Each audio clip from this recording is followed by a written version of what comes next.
What's up, folks? Jay here from Jay's Way, and I'm a little bit behind on this one. I wanted to just show you guys yesterday's sales. So if we look here, I'm going to go right to my screen share here. Yesterday, I hit a milestone for the last 7 days. Actually, every day has been a milestone, starting from Sunday, it looks like. So Monday, the 1st of December for this month, I did $542.64 in royalties. Then it dipped a little bit to $510. Sunday was $501, and then we started really seeing some numbers climb here. So Monday, the 4th, was $560.82. Tuesday was $575.71. Wednesday was 121 sold for $635. And yesterday was a nice big jump, almost about $80 or so, to $713.72 US. This is US royalties, so Canadian, that's probably close to $1,000 if not over. Today we're at $279.37, and it is, you can see here, 12:41 p.m. And by comparison, yesterday at around 12:30, I think I was only at the 200 mark, and I managed to squeak out 700 plus. So I'm hoping today is, somewhere close to like yesterday. That'd be great. Even if it's like, a little bit less, I'm just hoping for another day above 500. Every day above 500 is a massive, massive win. And this, I got to say, is the power of the evergreen niches. Like, I can't even start to kid around. When we talk about doing Christmas designs, out of these 52 here, I was looking earlier, I think I only have 11 sales now that are Christmas centric designs and that's a combination of 3 designs. So, I mean, I don't put a lot of stock into Christmas stuff, and actually 2 of 3 of those designs were designs that my wife Stacy made for her Etsy shop that we decided to try out on Amazon, and we only uploaded them I think like a week and a half ago. But other than that, I haven't touched Amazon merch since September. And again, I just want to stress that you don't have to be in these magical high number tiers here. I am merch level elite, it says, but it's only tier 8,000 here. So just know that you don't have to be in crazy high tiers to make money on Amazon merch. This month I'm at 4,300 US in royalties, and we're only on day 7.5 here.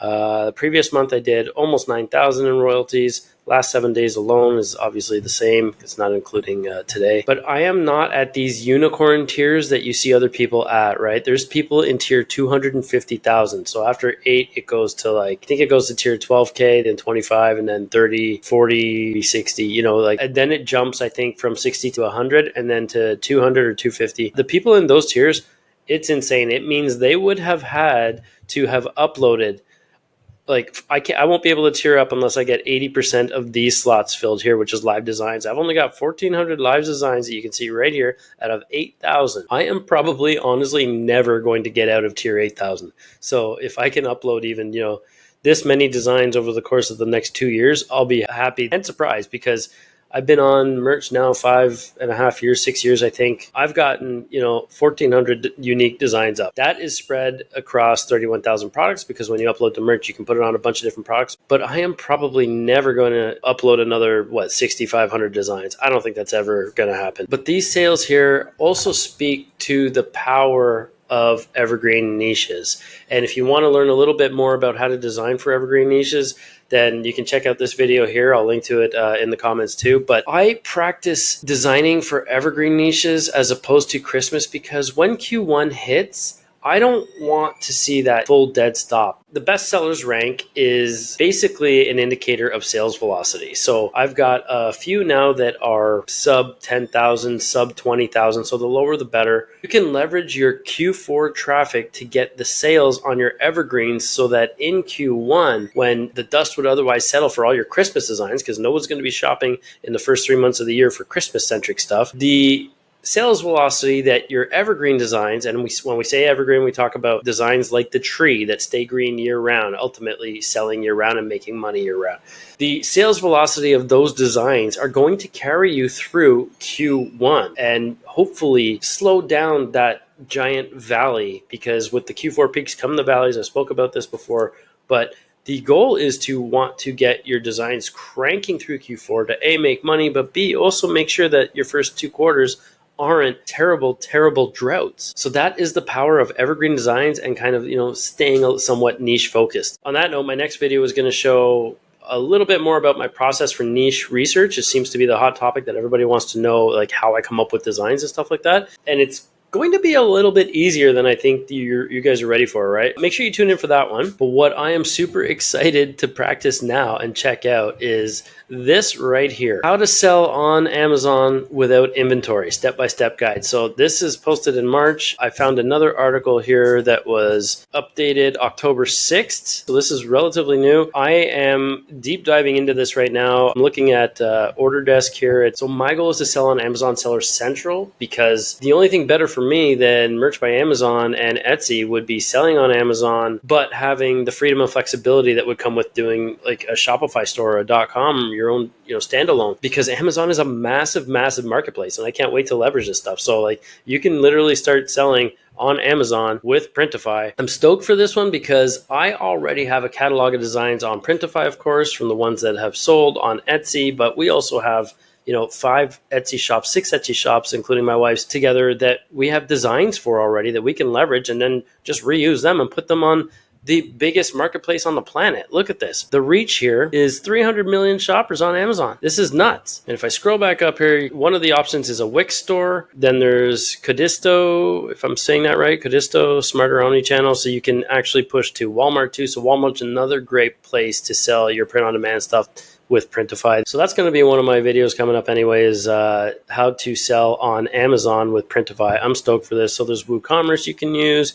There's Squarespace and Trunk. And Order Desk looks like it might be the most trivial of all of the options to link these to, but it looks like the most professional, and it's also the most cost effective. So it looks like you just sign up a Printify, head over to Order Desk. Click on the Printify tab, and then an Order Desk will redirect you to Printify's page, log into your account to allow access, and then you can pick your Amazon channel here. And the pricing is $20 a month plus 25% per order. I am definitely going to be throwing an extra $20 a month at this, including Amazon fees. It just makes all of the sense on the planet to leverage the world's biggest e-commerce platform. So I don't know why you wouldn't. Printify's integration here, I've been sleeping on this. I'm not going to lie. We're not all perfect, but I am stoked to use my bestsellers for Etsy and Merch by Amazon to start there and upload to Amazon. And with Printify Premium, the prices are competitive. So I'm not even, hesitant to go onto a platform as competitive as an Amazon, right? When people say like things like, it's so saturated, or it's oversaturated t-shirt market, here I am selling like 98% t-shirts, and I'm making money, and I'm putting up new designs, and they're selling. So when people say that, I think what they mean is there's just too much competition. Saturation isn't a word in my vocabulary that I use that way. Super saturated is the max, right? If I remember my chemistry 101 days. So, everyone's been saying it's oversaturated for so long that technically you would think it'd be super saturated by now, but at the same time, people are starting now and making sales. So that's just, I think, a scapegoat or a cop-out for saying that I don't know how to be unique enough and sell in a competitive marketplace. Meanwhile, instead of looking for the smallest micro niches to kind of be alone and be unique with the low competition keywords with the mediocre to high search volume, I'm going after the big pie, because I'd rather have a small piece of a massive pie than the whole pie if it's the size of a personal pan. It makes zero sense to cut yourself off at the knees and try to subvert competition just because you're afraid that you won't make any sales, right? Create something better, do your niche research, which again I'm going to talk about in the next video, and come up with a banger design or 10. See you in the next one.